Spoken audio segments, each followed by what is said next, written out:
Y finalmente renunció el ministro de Defensa en una semana en la que apareció en todos los noticieros y los diarios, ya fuera por los documentos que se daban a conocer y que eran emitidos desde el ministerio, ya fuera por las declaraciones que hacía o las declaraciones de las declaraciones.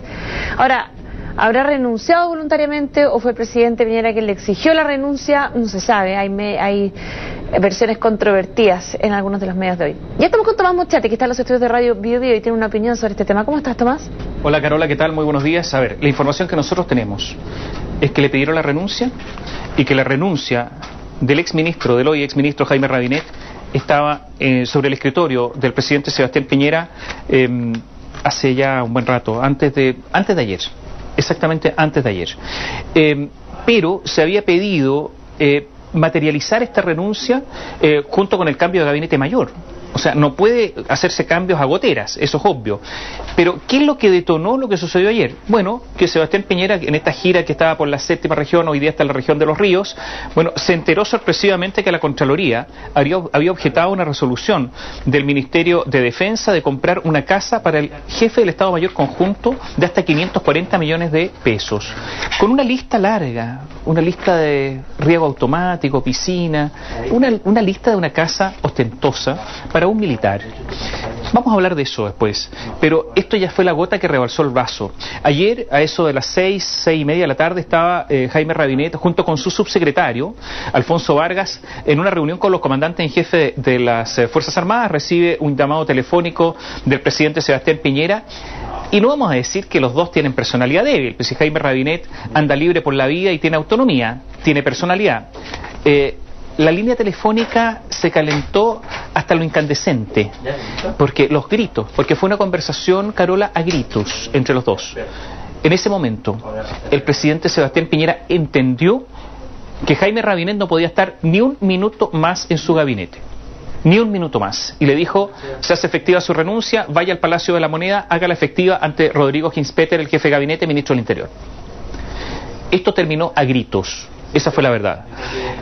Hubo una saga de hechos pequeños y hechos grandes que fueron determinando la salida de Jaime Rabinet.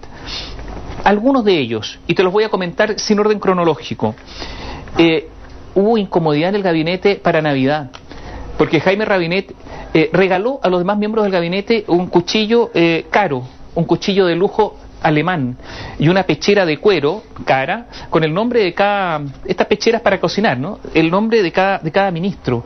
Entonces este regalo caro no gustó, porque otros ministros sí hicieron regalos, pero regalos más bien simbólicos, muy modestos. Entonces ese asunto no gustó. ¿Para qué decir las diferencias, y esto es muy importante, entre Jaime Rabinet y el ministro de Hacienda, Felipe Larraín, a propósito del financiamiento plurianual de las Fuerzas Armadas? Recordemos que el Ministerio de Hacienda ha tenido una política que viene desde Andrés Velasco incluso, de que no les gusta el financiamiento plurianual. En enero hubo una visita a la Antártica, hace poco, una visita a la Antártica del ministro de Defensa de Ecuador, y resulta que iba Jaime Rabinet y había invitado a todos los miembros de la Comisión de Defensa de la Cámara de Diputados con esposas. Y naturalmente que esto produjo también una discusión entre Jaime Rabinet y el presidente Sebastián Piñera. El presidente Sebastián Piñera le dijo, oiga, con esposas no, si esta es una reunión de trabajo. Es que resulta que viene el ministro de Defensa de Ecuador con señora, entonces vaya con su señora, pero no vayan todos, lo va a objetar la Contraloría.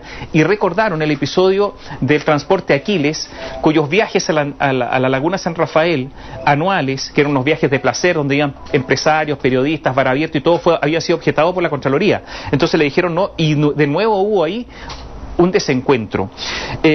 Bueno, lo del puente Mecano lo conocemos, pero lo que también sabemos es que la Contraloría va a objetar esa compra en los próximos días, porque una cosa, Carola, muy importante, las Fuerzas Armadas están en la mira del Contralor, las está mirando con atención. El Contralor no se ha tragado de que esto es estratégico, de que un puente donde van a pasar cientos de miles de personas es un asunto secreto, de que aquí hay un asunto militar. No. Y las Fuerzas Armadas están siendo miradas con mucha atención por el Contralor. Una muestra es la casa para Cristian Ledantec. Y otro, lo que viene ahora con el puente Mecano, y vienen otras cosas más. Entonces, el Ministerio de Defensa está complicado en unas Fuerzas Armadas que no son transparentes hasta el día de hoy en muchas de sus compras. Te quiero recordar lo que pasó con el offset de los F-16. No sé dónde quedaron los 600 millones de dólares.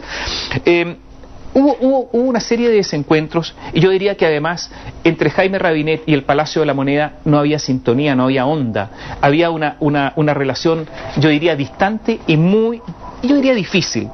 ¿Quiénes se vienen ahora? Algunos dicen Alfonso Vargas, el subsecretario, pero resulta que Alfonso Vargas no es del agrado del segundo piso, el poderoso segundo piso. Además, a Alfonso Vargas le gustaría sacar al subsecretario y es comandante en jefe del ejército, Oscar Izurieta, no se llevan bien. Otros dicen Rodrigo Álvarez, el subsecretario de Hacienda, hombre de la UDI. Otros dicen Guillermo Patilo, que es el asesor de defensa, miembro de los grupos Tantauco.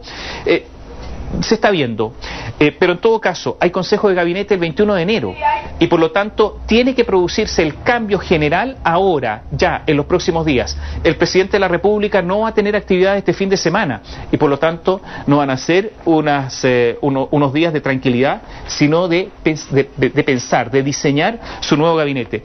Y todo esto, dos o tres cosas más, Jaime Rabinet entra al ostracismo político. O sea, ya no lo quieren en la Concertación, ya no está en el gobierno, ostracismo político. Vemos el epílogo de una larguísima, pero larguísima trayectoria política. Él estuvo en el gobierno, imagínate, de Eduardo Frei Montalva. O sea, asistimos al término de la vida política. Yo sé que en la vida política la gente renace, pero posiblemente esto sea el epílogo definitivo de Jaime Rabinet. Se ha destruido el diseño que tenía Sebastián Piñera de un gabinete eterno. Parten y terminan los mismos. Su sueño era el mismo gabinete o la misma gabinete de Elwin, que partió y terminó con los mismos ministros. Eso se terminó. Lo otro, no logró el objetivo de atraer a la democracia cristiana. Este intento logrado de traer a Jaime Rabinet al gabinete, un ex demócrata cristiano con galones, bueno, eso no se produjo.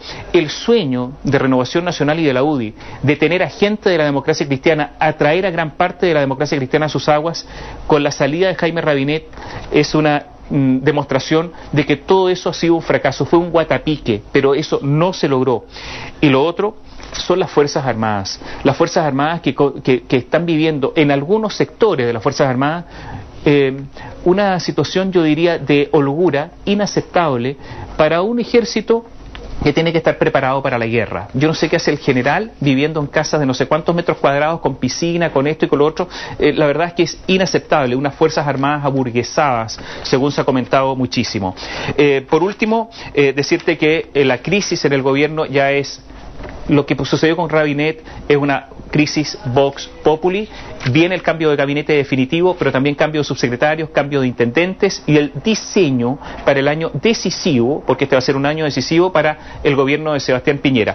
Termino diciendo que la crisis del gas es una crisis que tendrá que ser solucionada rápidamente para que no se mezclen las crisis y que constituye un error para la Concertación si es que empiezan ellos a estar felices, a golpearse las espaldas por lo que está ocurriendo en el gobierno. Los 2 primeros años de Ricardo Lagos, los 2 primeros años de Michelle Bachelet fueron años difíciles.